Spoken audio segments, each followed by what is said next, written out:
Hello, everyone, and welcome back for another episode of the Blow It Up podcast with Jake and Justin. I'm your host, Joe Menta, for today. Thank God sports are finally back with the NBA set to kick off its restart tomorrow night for the highly anticipated Lakers-Clippers matchup. We'll get into that more later in the episode. The NFL has finally begun its training camps with all the players reporting. But Major League Baseball has seen a giant fork in the road with the Miami Marlins and their 14 counting COVID-19 positive tests, canceling the Phillies and Marlins series for most of the rest of the week. So let's get right into it, guys. Justin, what is your reaction to the Marlins partying in Atlanta before the Phillies series? All right. So why in the world were the Miami Marlins going to a gentleman's club, I guess is the correct word there, before the series? Like, they do realize we're still in a pandemic, right? Like, that's not something you should be doing right now. Like, I guess it's not against MLB protocol, right? I don't think it is. I guess they were Well, still there's technically barely a allowed to. protocol with Rob Manfred. Oh yeah, that's a whole nother issue there. But like, why would they do that? Like, do they have any common sense? Like, I don't understand. Well, I'm right with you here, Justin. I mean, it's just honestly for me, like once I started hearing about this, I was just really depressed, because baseball came back last week and it kind of took my mind off of this whole pandemic thing. And then, boom, within the end of the weekend, it was like tragedy had hit. And I was, there was already talks about the MLB season canceling again, and it's just like, oh my God, like what is going on? And we didn't know what it was until I think was it a day or two ago where the Atlanta story came Yep. out. Mm-hmm. And when that came out, I was just filled with anger. I was so pissed off. I mean, the Miami Marlins, first of all, you're the bottom of the league. No one cares about what you're going to do this season. No one. Literally nobody cares. You have nothing. You're not going anywhere. But they're going to jeopardize the other teams in the MLB this season because of this. Because we don't know. What if, they say their guys are healthy, but they go and play their next series and get everybody else sick because they're not taking the season very seriously. And I think this actually raised a bigger question for me. I was like, okay, it was the Philadelphia Phillies. Like the Philadelphia Phillies, like we're a high market team, but we're not like the New York Yankees. Like imagine if the Miami Marlins had gotten like the Yankees sick or something. Then I think you would have probably seen the baseball season canceled. They basically did. Cole. They screwed up the Yankees. Yeah, they And now screwed the the Yankees can't play the Phillies. But It's I'm a just saying, domino effect. One team goes down, it just trickles down for every other team.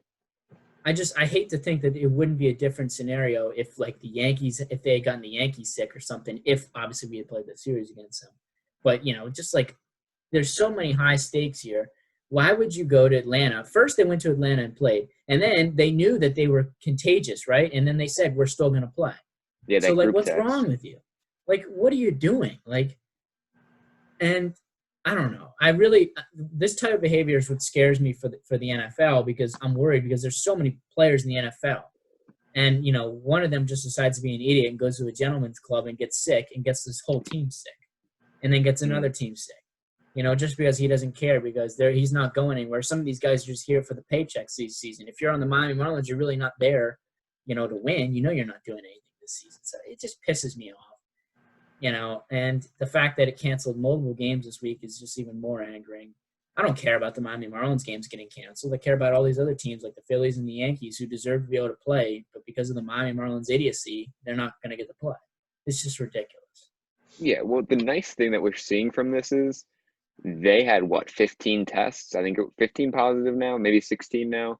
I think it keeps going up by the day. Yeah. But none of the Phillies have tested positive, and they were pretty close to the Marlins players there. So to see that they were able to play a game with it and didn't infect the other team, I think that's a good sign for the continuation of this baseball season. I think that is pointing in the right direction for us finishing the season, because if this happens again, clearly it didn't get transmitted on the field. It had to have been in the locker room or on the bus or however they were traveling. It clearly was transmitted through that, not on the playing field, because none of the Phillies had been infected. So that's a very good sign. It is. Honestly, it was shocking. I was expecting to see multiple Phillies get it, just because one player might have got it on Saturday and then transmitted it to 8 others because you didn't know on Sunday. Mm-hmm. And I was but for him to come back positive is a good sign. Honestly, I wouldn't let the Marlins play for another week.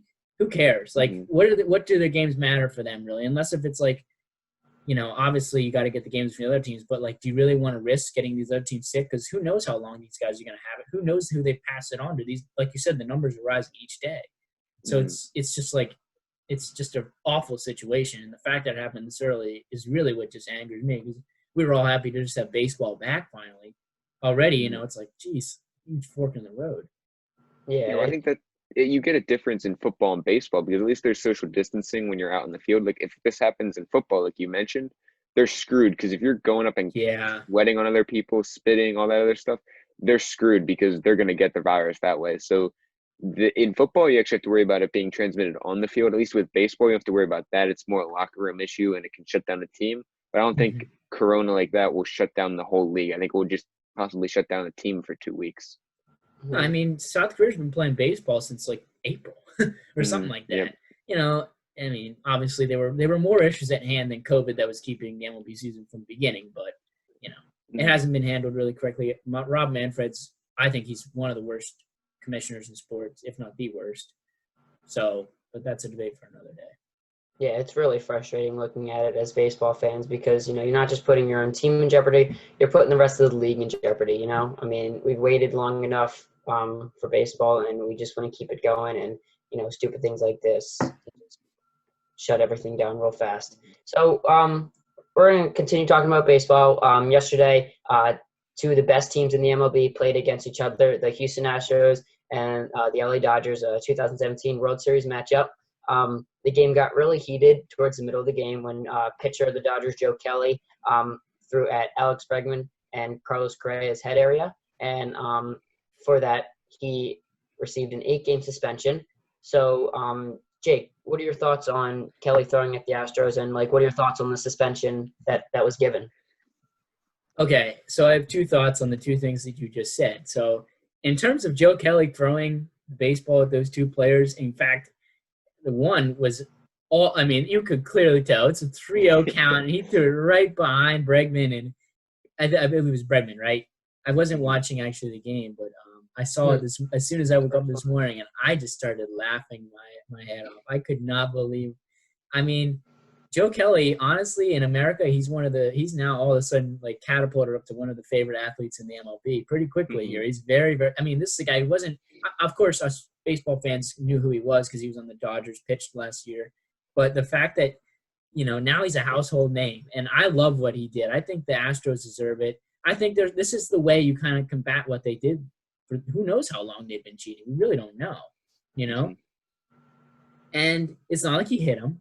He just threw at him. And, you gave him a little scare, and I love it. I loved it. I thought it was awesome. The thing that I couldn't believe was that they gave him 8 games for that. Yet we know that the Astros have cheated for years, and they didn't really get any punishment this season. I think the Astros should have lost at minimum 10 games this season, because I was saying 30 games before the MLB was canceled, 30 to 40, which would be about a fourth of the season. So I was saying, all right, because of this shortened stuff, we'll give them a 6, because 10 games is still pretty important. It's very important now in these 60 games. So I said you should at least give them 10, and nobody got anything. So are you surprised about it? Because, I mean, Manfred. Oh, no. I don't think Joe Kelley will be the last. I think there's going to be. He made it very clear that if you I know he made it very clear before the season that if you throw at them, you're going to get suspended. So, do you really think that these deep bullpen guys outside of closers are going to really care? I don't know. Not. Especially what if you're brought up from the minor leagues for a one-time start and you're going to get sent down, and you're brought up for a Sunday start, and the Astros are hitting bullets off you, and they got 5 or 6 runs in the second inning. Are you going to care if you throw at them if you're just going to be sent down to the minors anyways? No. And if the team tells you to do it, you're going to do it. Yeah, I could see a guy like Clayton Kershaw going there and telling Joe Kelley to throw at him, because exactly that kind of ruined Kershaw's career, because Kershaw was very dominant. And if you look at the numbers, he was dominant against every team in that postseason other than against the Astros, where he struggled in Houston. So there was definitely – you got to retaliate somehow. And I think this is really the only way, because clearly the commissioner will not do it. I don't understand how they got no punishment whatsoever. So that just doesn't make sense. But then the fact that you gave him 8 games, which is equivalent to, I believe it was 22. If it was a regular season, it would have been a 22-game punishment. So that's just ridiculous in my opinion, considering the Astros got nothing. I think Joe Kelley won't be the last, though. There will be many pitchers that do this, but I think the pitchers that do it will be lower tier, like you said. I don't think they will be stars. Like, it wasn't Kenley Jansen throwing at him. It was Joe Kelley. It won't be the star closer. It won't be Aroldis Chapman. It may be Zach Britton or somebody instead that still throws hard, but isn't the star and most important piece of that bullpen. Because I wouldn't say they will do it, but yeah, it wasn't surprising. I don't think anybody was really surprised that it was bound to happen at some point. And it's Fitting that the Dodgers hurt the worst from it, I would say. Maybe you could argue the Yankees. But the Dodgers are definitely one of the teams that hurt the most all from the it. teams So that played them in the postseason, really, I could say are. Yes, but they actually made it to the finals. They were in the World Series against them. So I think it hurt a little more. It became a little more personal for them. So I think it was only fitting that they were the first team to kind of retaliate against them. Oh, yeah. I mean, I saw this coming as soon as I saw this series in the first week here, really. I was like, this could be the series. And honestly, I mean, this isn't going to end. I mean, I don't think this is going to end. I think this is going to be maybe not an every series type thing, but at least every 2 weeks or so, you'll probably see something like this. So, and maybe guys are ready for those suspensions. No starting pitcher is going to throw at them because then they're going to miss 3 or 4 starts because that's what the MLB likes to do. So they really can't because of how short the season is. You're only going to get like 10 or so starts in a season, maybe. Maybe at this point, if you're lucky, if you're like a top tier pitcher in the top of the rotation. So obviously, that's an interesting part. But yeah, so it'll probably be these middle reliever guys, like you're saying, like the Joe Kelleys of the world. Mm-hmm.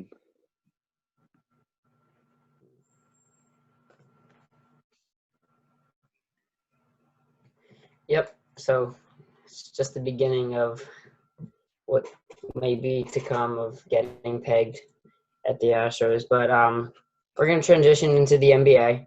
The NBA is finally back with the Pelicans taking on the Jazz in Thursday's doubleheader. So, Jake, who do you have taking the 8th seed out of the West with a lot of competition there? I'm pretty sure we know who you're going to say, but. Well, you already know. I'm riding with my boy Zion, who I love. I got Zion gear coming in the mail very shortly here. I'm a big Zion fan. I've been a big fan of Zion since he was put up to Duke because I like Duke basketball, so I followed him every game last year, and he just astounded me. I've never – and I know I'm getting a little bit off topic here on what the question is, but I just wanted to talk a little bit about Zion Williamson. Zion Williamson, in my opinion, is going to be on the Mount Rushmore of basketball when all is said and done. And I've said this for a while, but I love this kid. I love. Ever since I saw him in high school, I can already tell this kid is different. This kid is different. Something else is different about this kid. Watching him play, he's not like the others. And automatically, obviously it was a small sample size. It was only 19 games. But he dominated out there. He was dominating everybody he played. He was averaging 24 and 7, shooting. His kryptonite was the three-point shot. He's shooting over 40% from 3 already with a set shot. That's very, very impressive. I love it. I mean, when he pulled the first game against the Spurs, I remember the Spurs got Zion. He hit 4 threes in the fourth quarter in a row and literally took over the whole game. And it was amazing to watch, because he's one of these generational type players where your eyeballs are literally attracted to the screen. He could literally just be in the game and have a bad game, yet he'll do something remarkable in each game. He's like LeBron James in that aspect. That's why I love him so much. Guys like this who come into the league and even on a game, even a random game, it could be it could be Pelicans and it could be the Knicks. And I would tune into that ESPN game to watch Zion Williamson. That's how big of a box office guy he is. And oh, Lord, I think the Pelicans are taking the 8th seed. It's going to be close. But I could see a scenario here where they go 6-2, 5-3, 6-2, 7-1 in these last 8 games because I really think they were starting to click towards the end of the regular season before the season was obviously sort of canceled / paused. But my only concern is the reason Zion had to leave the bubble was for a family issue, and I feel like maybe because of him not being on those preseason games, maybe that'll hurt him a little bit. But it's Zion Williamson we're talking about. This kid's special. He's going to bring it every night. It's a matter of his teammates also bring it because they got a lot of good players in New Orleans there. I really like that team for the future. I think they won that trade with AD for the future, at least. I think that the Lakers will get a couple of championships out of AD, but I think we could see a possible dynasty here with Zion Williamson with the New Orleans Pelicans. And I think they make it into the 8th seed. I think Zion starts, assuming he plays, because he might not play tomorrow, but if he plays tomorrow, he's going to do something special. You can be assured of that. Fans or no fans, the kid is different. So I got the Pelicans making the 8th seed. I think they get a statement win tomorrow. I think they jump both the Trailblazers and obviously the Grizzlies. I think they're tied with the Trailblazers in terms of games back at 4.5. I think they're 4.5 behind 4.5 behind the Grizzlies. So obviously it would take a play-in game, but I like Zion's chances against Ja. In my opinion, if the season wasn't paused, Zion would have won Rookie of the Year. Okay, well, Zion would not have won Rookie of the Year because he wouldn't have played enough games, even if the season wasn't paused. Because as we've seen in the past, I already thought they were going to get the 8th seed. I'm not saying that. I'm saying with rookie. I'm saying rookie of the year. We're talking about. You said Rookie of the Year. You said he would have been Rookie of the Year over John Morant was what you said, and that's just. I know. Wrong, I think. Rookie of the Year, I think they would have won the 8th seed.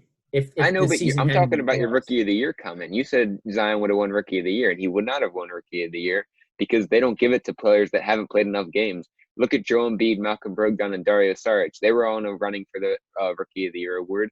And who won it? Malcolm Brogdon, because he played enough games. Joel Embiid and Dario Saric did not, and that was the qualification. So if you're going to give Zion the award, then Joel Embiid should have won it back then because Joel Embiid didn't play enough games. That was the only excuse you could make. So it's only fair if Zion didn't win it because he didn't play enough games. But back to your thing. The game isn't going to be that exciting. Even if Zion does play, I think the Pelicans should win pretty easily because the Utah Jazz are without, in my opinion, their second and fourth best player. They're without Joe Ingles, who I think is their fourth best player, fourth most valuable player, and Bogdanovic, who I think is their second best player, averaging over 20 points per game. So without him and without Ingles, who's a quality floor spacer and three-point shooter, I just don't think the Jazz have it. I can see the Jazz only winning 3 or 4 games in these 8 games here. So I don't think the Jazz are that quality of a team right now. So if the Pelicans win, I don't think it's a statement win because I don't think the Jazz are actually that quality of a team. So I don't think that would really make a big deal. But I do think they win that game. As for the 8th seed, I don't think the Pelicans get it. I mean, the Pelicans do have a very easy schedule. So I know the NBA is trying to get Zion in because I think they could run the table. But they couldn't. But the team that will get it is the Portland Trailblazers because the Portland Trailblazers have their X factor back. Nurkic is back and he is healthy. He's healthy, finally healthy. He missed all year, but last year he was a beast. He was a stud in the playoffs for them. So I think he's a big component. And if they do play the Pelicans or whoever they're playing, I think Nurkic and Whiteside are able to contain him down low. They won't be able to stop him because he is a very good scorer, but I think they'll be able to at least slow him down to the point where he may only score 20 points. He won't be efficient from the floor if he is putting up a high number of points because Nurkic and Whiteside are very big, very strong. They would be able to at least contest with him down low. And then you get Dame and CJ. I think Dame's the best player, obviously, on both teams. CJ's quality, too, there. I think he's pretty equal to maybe a Drew Holiday. So I'd say that's pretty equal. But Damian Lillard would be the X factor because when Damian Lillard comes down to the crunch time, he is the player you want on your team, and he's the guy that will win you the game. We haven't seen that with Zion. Has Zion been able to carry a team to win a clutch game? We haven't seen it a clutch yet. I don't know if he can. We've seen Dame do it. I wouldn't. At Duke, Zion was literally the guy who closed out every game until the lead 8 when they lost. College basketball. College basketball is totally different. He has a clutch gene. You can't say that when the guy's played 19 NBA games. How can you say he has a clutch gene? I'm telling you, games. In college, he had a clutch gene. That just doesn't go away. Yeah, it does. It doesn't matter. Markelle Fultz had a jump shot. That went away. Anything can go away from college to the NBA. It's totally different. It's a whole different ballgame. It's not nearly the same. Okay, well, first of all, you brought up Nurkic and Whiteside. Zion will put those both in a body bag. I'm sorry, he would put them both in a body bag. They're gonna have to get aircrafted out of the Orlando campus out to a hospital after dealing with Zion down low. I'm sorry, Zion will put them in a body bag. Did Zion put anybody in college in a body bag? Because he didn't in college, and Whiteside and Nurkic are 10 times bigger than anybody he faced in college. Oh my God! You see the way this boy can jump? He can jump through the roof. Yeah, I don't even know if the campus can contain him. Hey, he's not gonna get hurt. Do you really? Have you seen the shape he's in? He looks like he's in the best shape of his life out of quarantine. Yeah, too much weight on those knees. It doesn't matter if it's muscle or fat. He's too big for those knees. It may not hold up. Obviously, we saw him play 19 games in the regular season. He's got to play more than 19 games right here. We don't know what that will bring. You don't know his body can hold up for that much. All I'm saying, the dream matchup that I want to see in the first round is Lakers and Pelicans. I think because it will give your Lakers an easy win. I don't think so. You're afraid of the Trailblazers. The Trailblazers matchup is scary for anybody. The Trailblazers, you do not want to face Dame in the playoffs. No matter who you're playing, Dame has upset team and team after team. Every year he comes up with an upset. But Dame has never faced my two guys, Anthony Davis and LeBron James. He's never faced my two guys in the playoffs. And don't give me Paul George and Russell Westbrook. They've never faced him either. And honestly, we saw playoff Paul George is a thing, obviously. So you can't say he's some scrub in the playoffs. He's not LeBron, but you don't know that. And you don't know how 37-year-old LeBron's going to react to the bubble.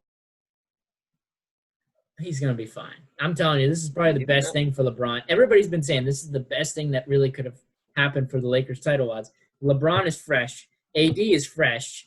You know, all these older veterans are fresh. Dwight Howard's fresh off the bench. He's going to be fresher than he was in the middle of the season. Is that why he didn't play? Because he hurt his knee? No, I don't. All these injuries, these are all like sort of fabricated. I think it's more like let's just. Is that why AD is wearing an eye protection next game? He's faking it. That eye thing is completely overblown. He's gonna be fine. He said he's wearing eye protection. Eye's not gonna affect his ability to drive to the basket and dunk on everybody. But if you can't see, pull up from the foul line, he can do everything. It could. You don't know that. We haven't seen that yet. But my guy, Zion Williamson, is going to make it into the playoffs. He's going to probably play the Lakers. And I honestly think the Pelicans could be the toughest matchup for the Lakers throughout the whole playoffs. I think the Lakers match up against everybody really well except for the Pelicans. No, and when you look at the Pelicans roster, look how everyone played before Zion joined the team and look at their numbers. And look what happened after Zion joined. Brandon Ingram, his stats went down dramatically once Zion joined because Brandon Ingram is not a guy that can play with other people. We saw it with the Lakers. Look how Brandon Ingram did before LeBron joined, and look at how he played after LeBron joined. The numbers there was a big difference in those numbers, just like there's a big difference when he plays with Zion.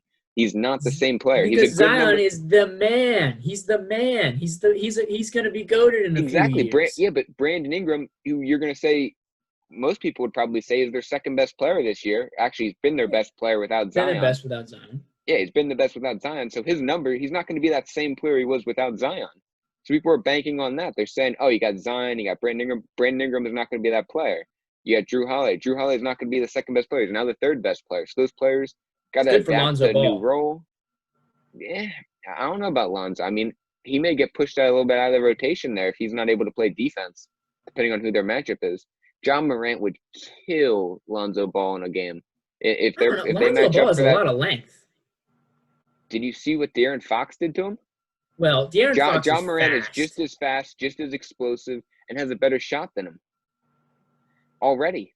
I think John Morant would give Lonzo Ball a lot of problems there. They'd have to probably I love Ja. Ja's great. I don't think Ja's ever going to be as good as Zion, but he's going to be a great player.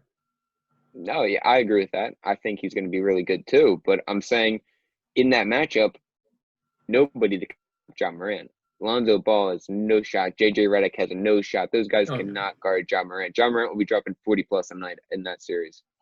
That's a fair point. That's a fair point. A non-fair point is saying that the Trailblazers are going to get in at 8th. I don't think so. The Trailblazers will be in. All right, guys, we got it here. It's definitely going to be a tight race, something really interesting, but I'm kind of with you, Jake. I feel like all eyes are on Zion. Let's see if he can lead that team to an A seed. But, Justin's got a point with Dame. He's clutch, and him and CJ are a great one too. But we're going to talk about the second game of the doubleheader, and perhaps the most important is the Lakers-Clippers. Kawhi and LeBron are finally back, two of the best players in the planet. Can't wait to see what they do. But, Justin, who's winning this matchup, and why do you think so? So before all this came out, I'm obviously still picking – well, my pick was the Clippers to win the finals and to come out of the West. Now, things have kind of changed a bit. You have Lou Williams going to Magic City. You have Montrezl Harrell is out for personal issues. Landry Shamet's out for personal issues. You got all these guys missing. I think Patrick Beverly is playing. I believe Shamet and Zubac are playing as well. They're probable. I don't know if they will, but Harrell and Lou Williams are definitely out, and those are two key pieces. So I'm not necessarily sold on the Clippers winning, but I still do have the Clippers winning that game just based on the fact they only played together, that starting five, 11 times. They were in and out of the rotation all the time. They never really had a set lineup there.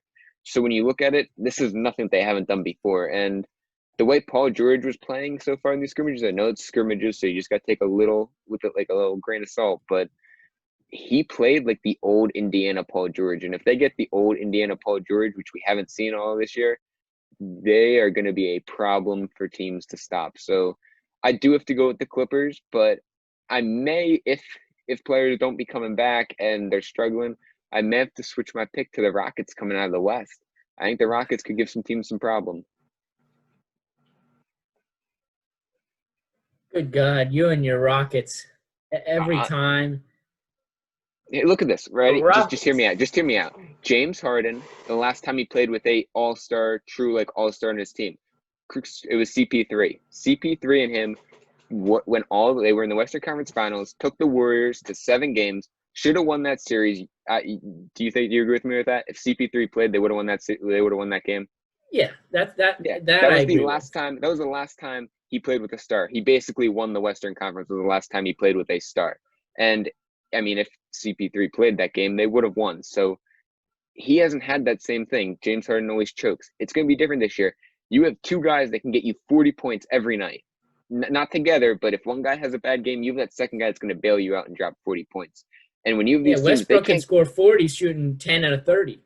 He doesn't shoot 10 for 30 in the postseason. He goes to the free throw line a lot. So does James Harden. They revolutionized the game of basketball. It's totally different now. They kind of redesigned, just like Steph Curry, Klay Thompson, and Draymond Green. Remember when Draymond Green was playing center for the Golden State Warriors and they went on that run all the way to the finals? I could see the Rockets kind of making a run like that with the way they play. With the way they play, you set 3 guys in the corner. You let Russ and Harden run ISO, and you let Russ catch the board and get out in transition. If they're playing the Denver Nuggets, nobody's getting back on transition defense on Russ. Russ is getting 15 layups a game off that, especially if the Nuggets put out that tall ball lineup that they have. Then you get James Harden in ISO in the half court. If they can't get out in transition, that's going to be a problem to stop, especially with Robert Covington, Eric Gordon, and PJ Tucker out on the wings. That's a nasty team, and even though it's a small ball lineup, I think they can get it to work because we've seen them go into LA and win games. We've seen them have success with this lineup, so I wouldn't necessarily count them out. Could they win a 7-game series? I don't know, but you're going to have a guy on the Rockets drop 30-plus points every game, whether it's Harden or Westbrook. You're going to have a guy go off no matter what, so they're going to be a problem, but I do think Kawhi and the Clippers are still the favorites right now, in my opinion, just based off of how talented and deep that roster is. But if players start dropping out, that's a different story. Before I get to utter ridiculousness about the Houston Rockets, I'm going to address the Lakers and my LeBron. So, first of all, tomorrow's game I cannot wait for. I'm so excited. I don't think that tomorrow's game is a clear indication because, like you said, the Clippers are going to be without a lot of key guys. So I think the Lakers are going to win. The Lakers might not even have AD for that game, but it'll still be a great game. But it's not what the Western Conference Finals is going to look like, in my opinion, which will be the Lakers and the Clippers. If there's going to be one team that knocks the Lakers out, my Lakers, it's going to be the Clippers. And the reason I say that is because as much as I hate Kawhi, as much as I hate the Clippers, they're the deepest team in basketball by far. They are. So they're going to be tough to beat for the Lakers. But I cannot disregard. My Lakers have 2 of the top 5 players in the NBA right now, in LeBron and AD. And I'm taking those 2 guys over anybody right now. Anybody. Literally anybody in the league. So, obviously, I've got the Lakers winning. I've been saying that on this show since we started, for Christ's sake, back in May. So, I've been saying that for a while. And I think the Lakers have it this year. I just think that the stars have aligned, the rest for LeBron. It's all worked out really well. And this break actually benefits the Lakers really well because LeBron is one of those players. He's like Zion, in my opinion. These generational talents who, honestly, with just a little bit of rest and at full health, they're going to do something special every night. And LeBron is still doing special things at year 17, at age 35 or whatever. and he's still doing special things, and he's got the best running mate in NBA. I think they might be the best two-man tandem in NBA history, possibly, in terms of talent. And he's got him on his side. I mean, so I'm taking those two guys. AD's outplaying LeBron this year. Honestly, look. He has more points, more rebounds, more blocks, more steals. The only thing he doesn't lead the Lakers in is assists. That's what LeBron leads the Lakers in. But other than that, AD outplays LeBron in every category. I think there is a case to say that the Lakers MVP is possibly Anthony Davis, but LeBron James is still what makes that team run and go, playing the point guard position. I mean, without LeBron on that team, they're nowhere near where they're supposed to be. I think they're like a minus team with LeBron off the floor, even with AD on the floor. So that's a big impact for LeBron there, obviously. But that's been LeBron's case his whole career. He makes his teammates better. That's just what he does. He's the best passer of the basketball ever. And that's not even debatable. I think he's the best. Honestly, the passes he makes are ridiculous. And I wish he'd been playing point guard earlier in his life, because he might have the total assist record by the end of it if he had been playing point guard every year. So, I mean, you got the best passer in basketball. He's not a true point guard. He doesn't even, when he's out there half the time, he doesn't actually play point guard. Alex Caruso plays most of his minutes with him, and Alex Caruso is actually the point guard. He plays a point forward role. He doesn't play point guard. Well, averaging 10 assists, he's handling the ball a whole lot for the Lakers. He's basically making every play down the court. He's either scoring it or he's either passing it up. He's putting up like 50% of their points with that. So, that just shows how important LeBron James is to the Lakers. I think he's the MVP of the league.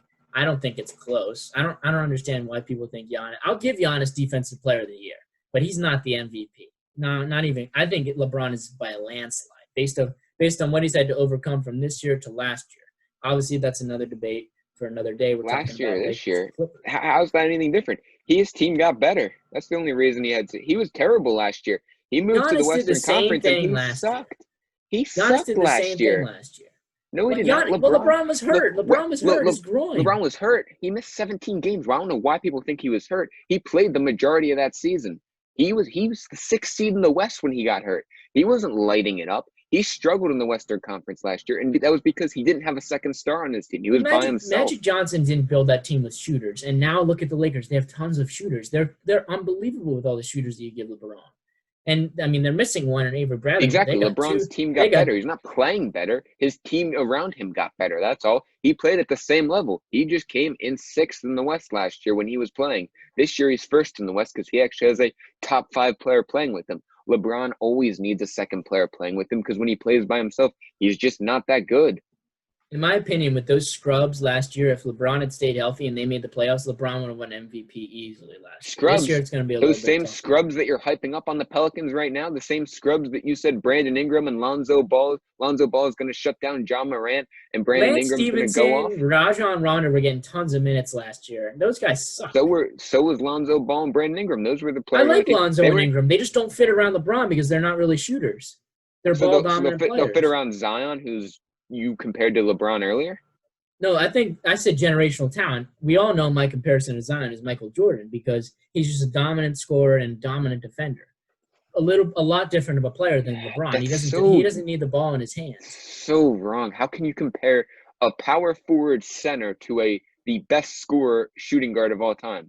The best shooting guard. Because they play actually very similar ways outside of obviously MJ ruled the mid-range shot.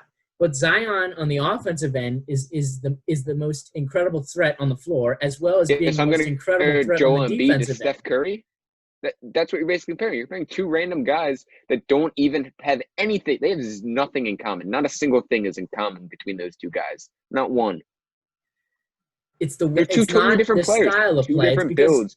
Dominance, being the most dominant player on both ends of the floor, is something that you don't see. We haven't seen since MJ. Not even LeBron does it. I love LeBron, and he's not the most. He's never been the most dominant player on the defensive side of the floor. I disagree with that. I'd say Shaq. Possibly the most defensive. Well, if you're comparing, he's maybe Shaq for 4 or 5 years.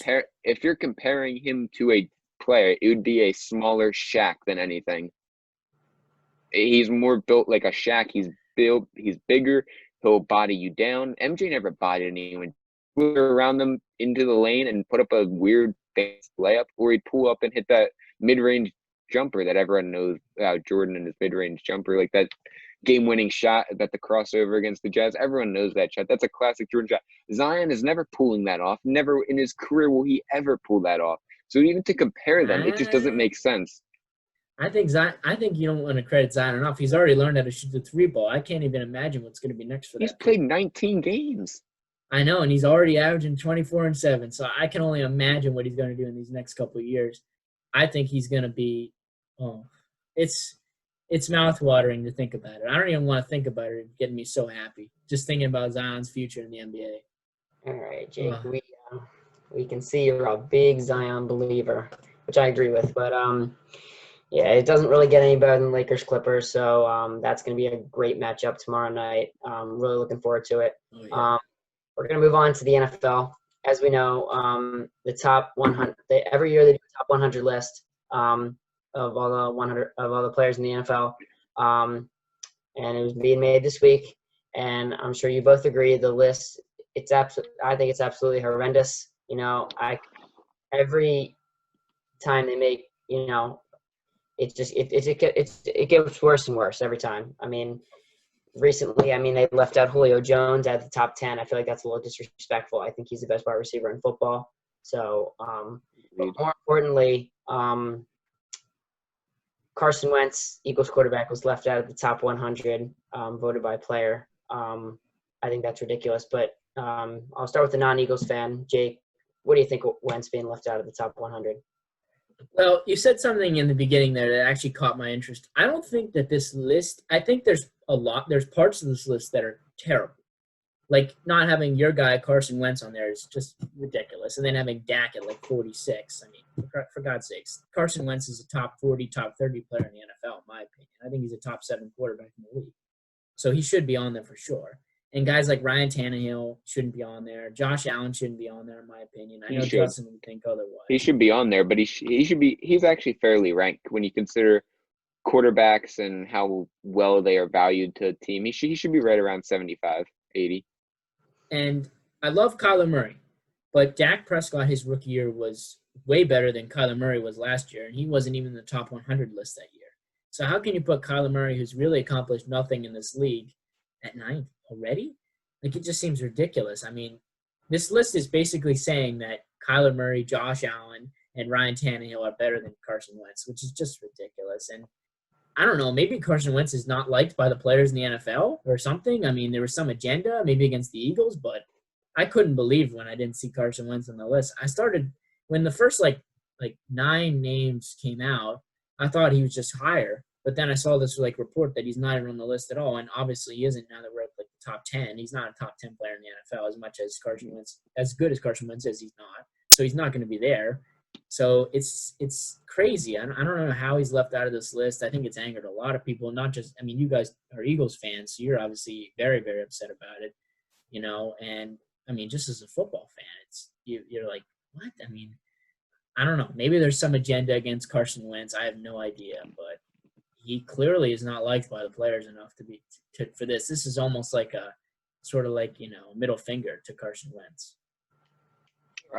I kind of disagree with that. I don't think it really has anything to do with that. I think it's more so the sympathy they have for players, because a lot of guys like Dak Prescott in the league, and that's kind of why he's ranked so high. It's more just a popularity contest, and I think Wentz just isn't a guy that goes around partying. He's not out socializing with other players.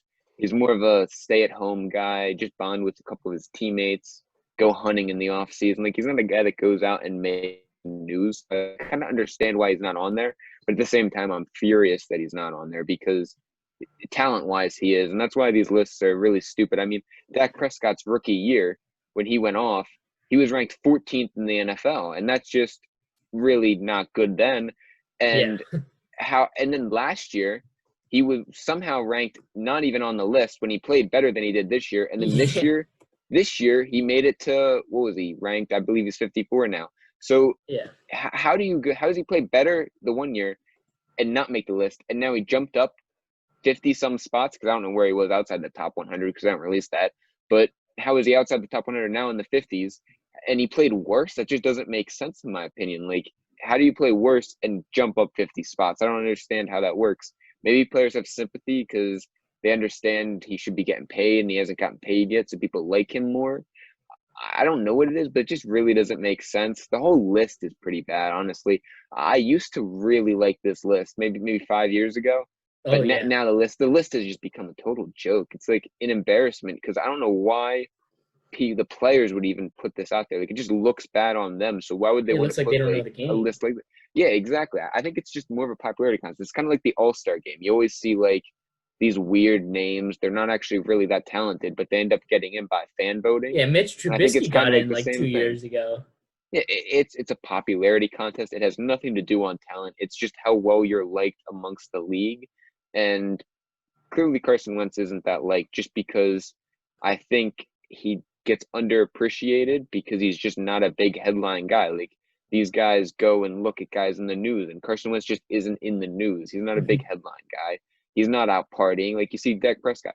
Dak Prescott's out hanging out with players outside the NFL all the time. He's out there partying. Like, that's a key way to gain popularity. Wentz doesn't do that. Wentz is a quiet guy, so it makes sense, but at the same time, it doesn't make sense because he's definitely a top 100 in talent. But top 100 popularity, I'd get, if it was a popularity contest and they listed this as the top 100 most popular players, I understand why Wentz isn't on there. But the thing that really pisses me off is, how is Lane Johnson not on there? Lane Johnson's not on there. There were 5 Eagles on there, and I was going through the list, seeing them in there. I was like, okay, that seems a little low because I was thinking Wentz, Johnson, Brooks, Cox. They added Slay.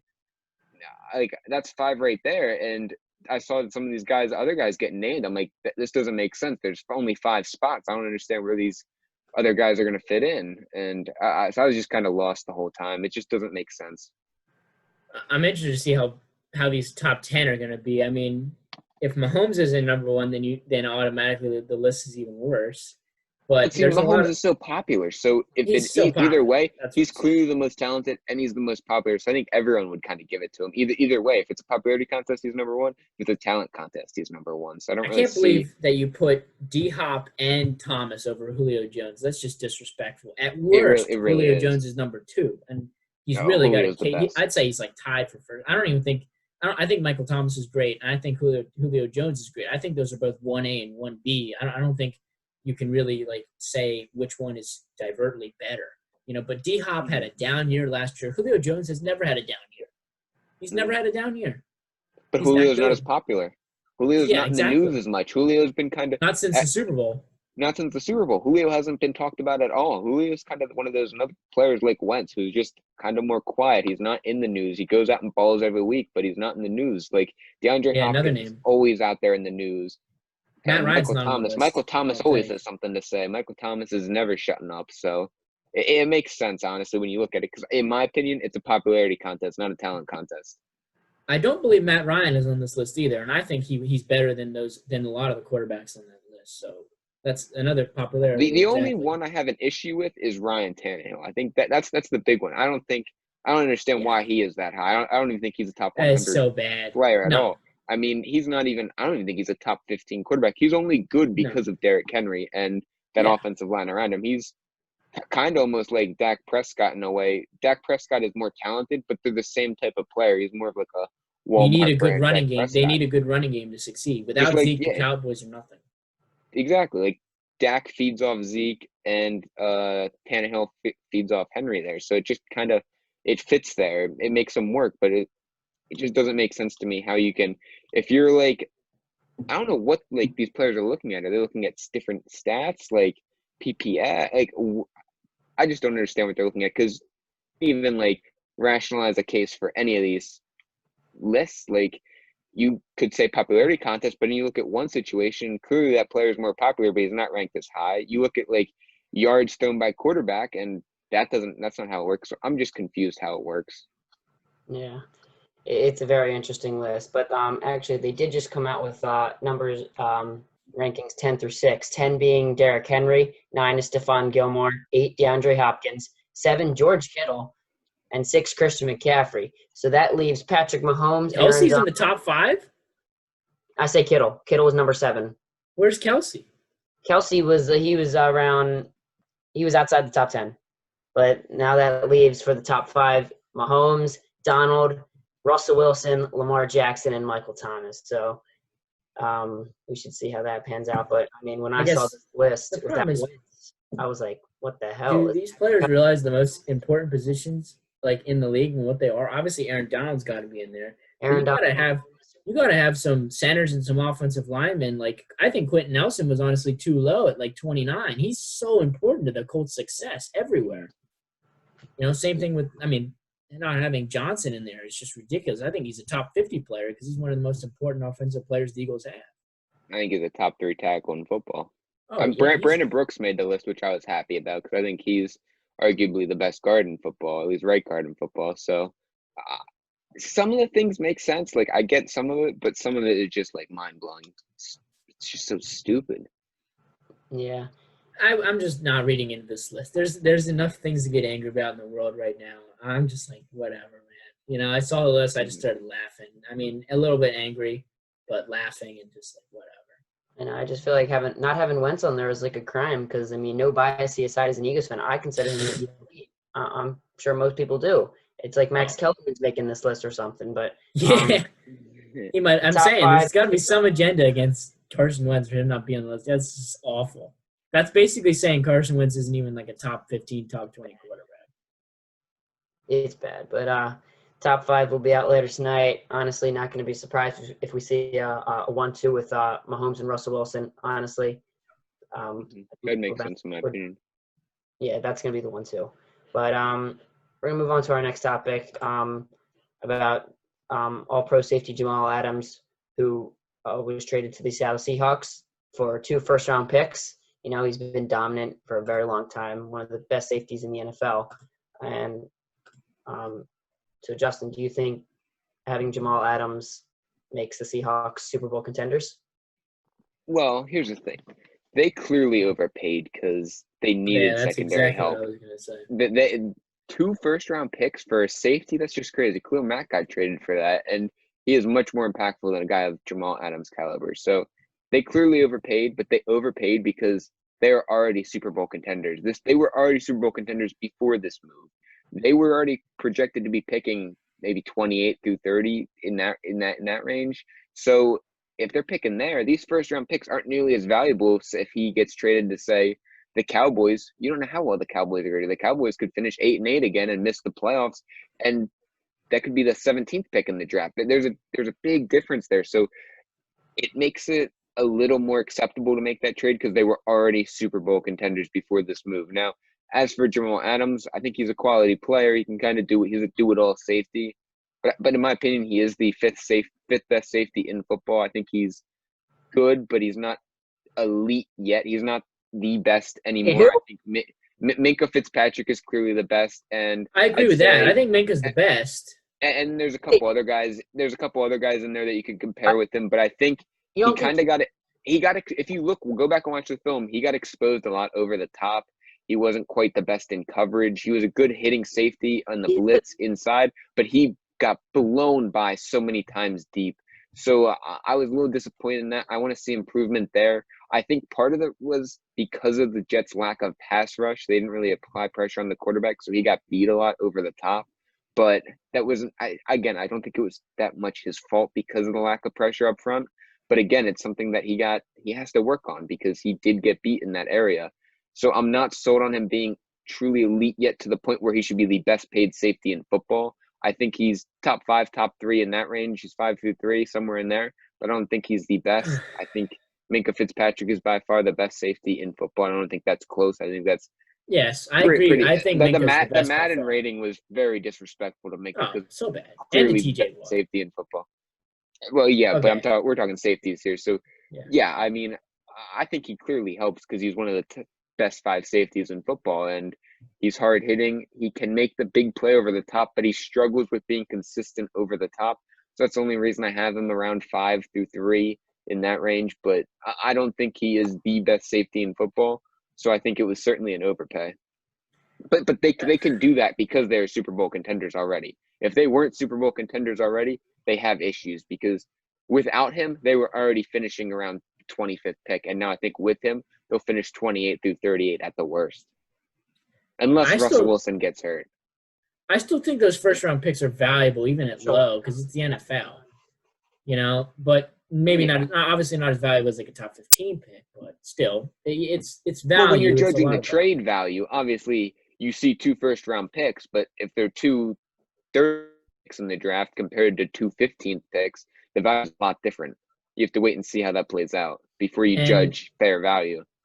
As much as I love Minkah, I think Minkah Fitzpatrick is the best safety in the NFL. He's a complete game changer, but safety isn't the most important position on the defense, in my opinion.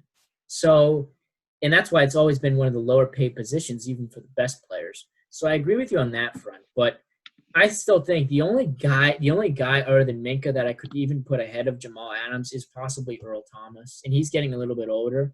But other than that, I think Jamal's Thomas, right there. And maybe Honey Badger. Honey Badger's up there. Harrison Smith is also up there. But Jamal Adams. Aaron James is up there too. Jamal Adams is not the best. There's a lot of good safeties though. Like you have he's to not the best look at the coverage list, safety. there are a lot of good safeties. But Jamal Adams does a lot more than just coverage. He can sack a quarterback. He can stop the run. He's really good at a lot of stuff. That's why I like him a lot. He's almost more of a weak side linebacker than an actual safety. Yeah, he plays so much in the box. A lot more in. Yeah. So he's honestly one of the more interesting defensive players in the league, and I think he's going to help Seattle a lot because their defense has not been obviously we knew them for being a defensive team for so long, but the last year or so they really haven't been. So I think that this trade will really help them a lot.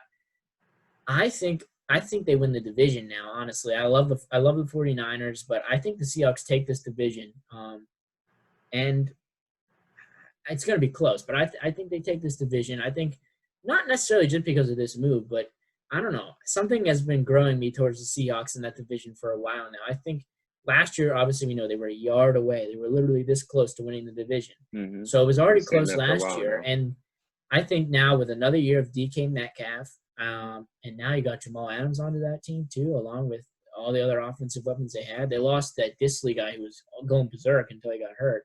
So they got a really good offense, good running back situation with Chris Carson. So I like the Seahawks a lot. Obviously, the question is Super Bowl contender.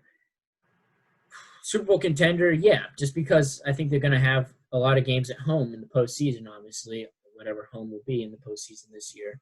But assuming that they are able to have home fans by the end of the postseason, yeah, I think that'll be a huge advantage for the Seahawks because we all know what Seattle's like fan-wise. So if they can get a top seed, they're going to play a lot of games at home and a lot of games in Seattle where it's wet and it's rainy and it's cold in the winter and right before the Super Bowl.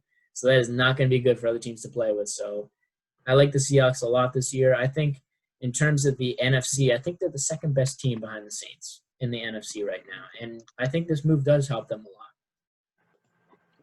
Nice to see you finally join the Seahawks hype train that I've been preaching for a while now. I'm officially on board. I was inching towards it. I was a little bit skeptical, but I mean, you got one of the best quarterbacks in the game, Russell Wilson, and your defense is now getting better, which is big. That was their main thing. That was their Achilles heel last year, was their defense. And a lot of people had them re-signing Jadeveon Clowney. They don't even need to re-sign Jadeveon Clowney. They got a guy who's just as good at rushing the pass as him and Jamal Adams here. So, if they get Jadeveon Clowney, that would be a huge boost, though. That defense would be top 5. He's going to take a pay cut, though. Oh, yeah, but he may be taking a pay cut wherever he goes. So yeah, I don't understand what he's doing. He's looking for 17 to 18 million. He's not going to get it. Mm-mm. Not in today's market, especially with the whole pandemic and uncertainty with how the salary cap will go on moving forward. So yeah, this definitely makes Seattle one of the contenders for coming out of the NFC. I actually think it's going to come down to week 16 or 17 against the 49ers again, but it should be very interesting. So this brings us to the end of our episode for the evening. Make sure to subscribe to the Boiled Up Podcast on YouTube and follow us on our Instagram at Boiled Up Podcast. And thanks for tuning in, everyone. Yep, thanks for tuning in, Joey. Thanks for being our moderator today. We were very excited to have you on. So kudos to you, man. And everybody, thanks for tuning in.